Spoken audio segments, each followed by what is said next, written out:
माता। आकाश से ऊंचा कौन है? पिता। पवन से भी अधिक तीव्र गति किसकी है? मन की। संख्या में तिनकों से अधिक क्या है? चिंता। मृत्यु के समीप हुए पुरुष का मित्र कौन है? दान।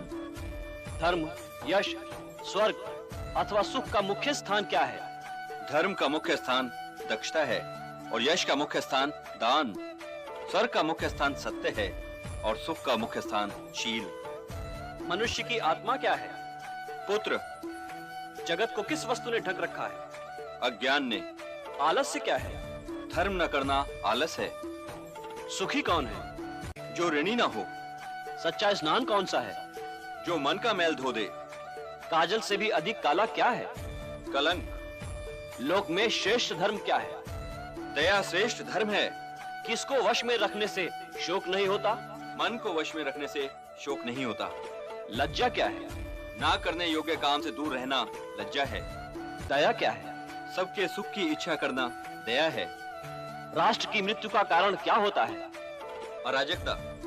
हे राजन, वास्तव में ब्राह्मणत्व का प्रमाण क्या है?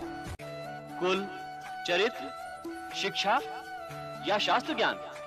हे यक्ष, कुल, शिक्षा और शास्त्र ज्ञान ब्राह्मणत्व को सिद्ध नहीं करता। ब्राह्मणत्व का प्रमाण तो निस्संदेह चरित्र ही है। अच्छे चरित्र वाला शूद्र उस ब्राह्मण से अच्छा है जो जन्म से तो ब्राह्मण हो और शास्त्रों का ज्ञान रखता हो, परंतु जिसका चरित्र अच्छा ना हो। धर्म क्या तर्क में है? नहीं। तो क्या ऋषियों की विचारधारा में है? नहीं, क्योंकि किसी एक ऋषि की विचारधारा दूसरे से नहीं मिलती। उनमें मतभेद होता है। किसी ऋषि के पास संपूर्ण सत्य नहीं। तो फिर धर्म का संपूर्ण सत्य कहाँ है? व्यक्ति के हृदय की गुफा में। और सबसे बड़ा आश्चर्य क्या है? सबसे बड़ा आश्चर्य ये है कि हर व्यक्ति ये जानता है कि मृत्यु जीवन का अंतिम सत्य है, फिर भी यही सोचता है कि कदाचित उसके जीवन का अंतिम सत्य मृत्यु नहीं।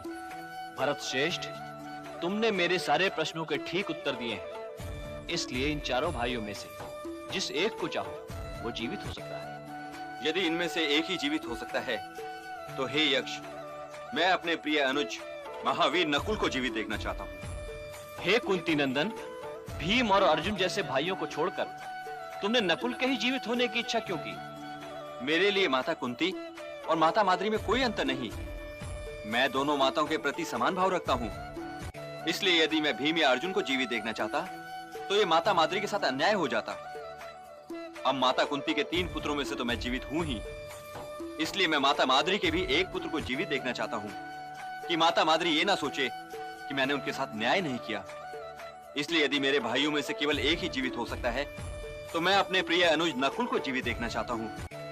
यदि माता कुंती का एक पुत्र जीवित है तो माता माद्री के भी कम से कम एक पुत्र को जीवित रहना चाहिए।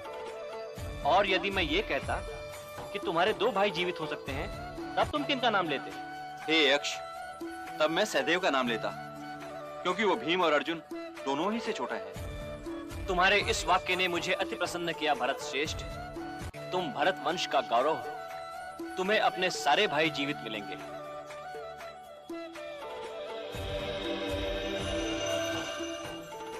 भगवान यक्ष तो आप हैं नहीं, क्योंकि यक्ष जीवन दान नहीं दे सकते। आप तो कोई देव श्रेष्ठ ही हो सकते हैं। कृपया अपना परिचय दीजिए।